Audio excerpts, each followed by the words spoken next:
최혜병 사건의 수사 결과 이첩을 보류하라는 상부 지시를 어겼다는 혐의로 기소됐던 박정훈 전 해병대 수사단장이 1심에서 무죄를 선고받은 것 관련해서 이종섭 전 국방장관 측은 반발하고 있습니다. 박대령의 법률 대리인 김정민 변호사와 함께 이야기 나눠보겠습니다. 어서 오세요. 네, 안녕하세요. 네, 이종섭 전 장관 측은 재판 결과를 받아들일 수 없다. 상관 명령이 부당하다고 해서 항명죄가 아닌 건 아니다. 이제 우리나라 군대는 부하가 상관 명령의 옳고 그름을 따지는 당나라 군대가 됐다. 이런 식의 비판을 하고 있거든요. 어떻게 좀 말씀을 하시겠습니까? 당연히 우리 헌법 정신과 또 국민의 법 감정을 고려해 보면 상관의 명령이 과연 합법적인가 판단해보고 건의해보고 그리고 이제 그 위법성이 명백하거나 중대하다면 거부하라. 이게 헌법 정신 아니겠습니까? 좀 시대에 뒤떨어진 시대착오적인 생각이다. 이렇게 봅니다. 네. 그리고 이 전 장관의 그 명예를 훼손한 혐의의 무죄가 선고된 걸 놓고도 재판부가 박대령의 진술만 신빙성이 있다고 판단한 거다라면서 비판을 하고 있거든요. 여기에 대해서는 좀 어떻게 보셨나요? 일단 박대령의 진술만 있는 건 아니고요. 그때 그 자리에서 사단장에 대한 언급이 있었다라는 진술이 하나 있고요. 네.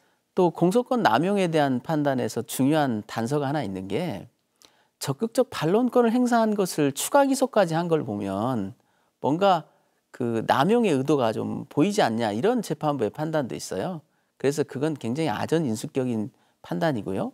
그 부분에 대한 판시 내용들을 쭉 들어보면 결국 장군에 대한 그 처벌 문제를 보고하는 자리에서 정작 그 가장 중요한 인물에 대해서 언급이 없었다는 것 자체가 이해하기 힘들다라는 극히 상식적인 얘기를 했던 것이죠. 그리고 그것이 이 사건의 본질도 아니고요. 네. 명예를 훼손했다 이 말은 그리고 또 그 재판부가 그것도 설시를 했는데요. 항명죄의 일종의 피해자 또 상관 명예훼손에는 직접적 피해자죠. 왜 도대체 이종섭 국방장관에 대해서는 진술서 하나 안 받았느냐. 이게 굉장히 의도가 보인다 이렇게 판시를 했죠. 그래서 그동안 이제 이종섭 국방장관이 매우 온당치 않은 그런 주장들을 해왔던 대표적인 게 그거 아닙니까? 자기 명령에 하등 문제가 없다라고 그렇게 당연한 전제로 했고 그렇기 때문에 대통령의 통화도 알 필요도 없다 이렇게 주장했는데 이 군사법원의 이 판결은 본인으로서 매우 충격적이었겠죠. 그리고 그 대통령의 통화에 대해서 비공개했던 전제가 무너진 거 아닙니까? 네. 뭐냐면 자기 명령에 위법성이 없으니 대통령과 무슨 통화를 했는지 밝힐 수 없다 이랬던 건데 이제는 밝혀야 될 때가 된 거 아니겠습니까?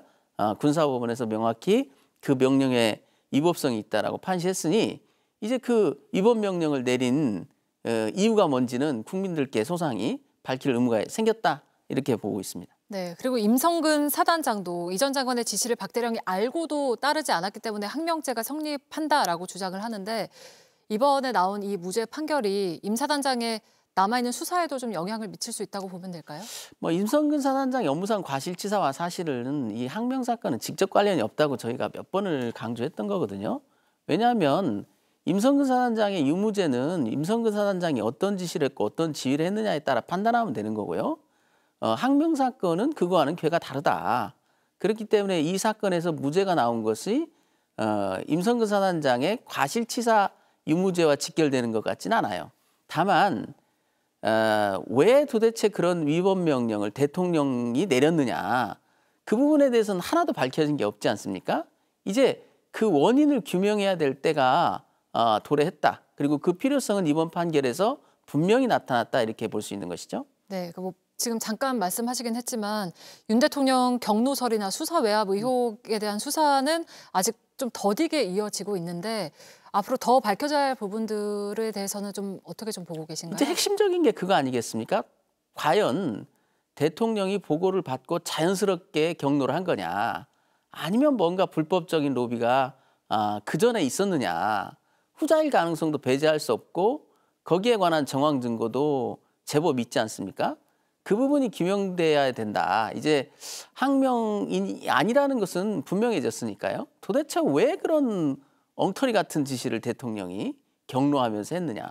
그게 이제 밝혀져야 될 문제고요. 다만 이제 이번 계엄 사태를 겪고 나서 보면 대통령은 오래전부터 그런 계엄을 염두에 뒀기 때문에 그런 포석을 하는 과정에서 이 문제도 발생했을 가능성이 높지 않냐라는 그런 그 추론도 설득력이 있다. 왜냐하면 장기적으로 계엄을 본인은 준비했기 때문에 군을 자기 편에 두려고 했고 고급 장교들의 그 마음을 잡을 필요가 있지 않느냐.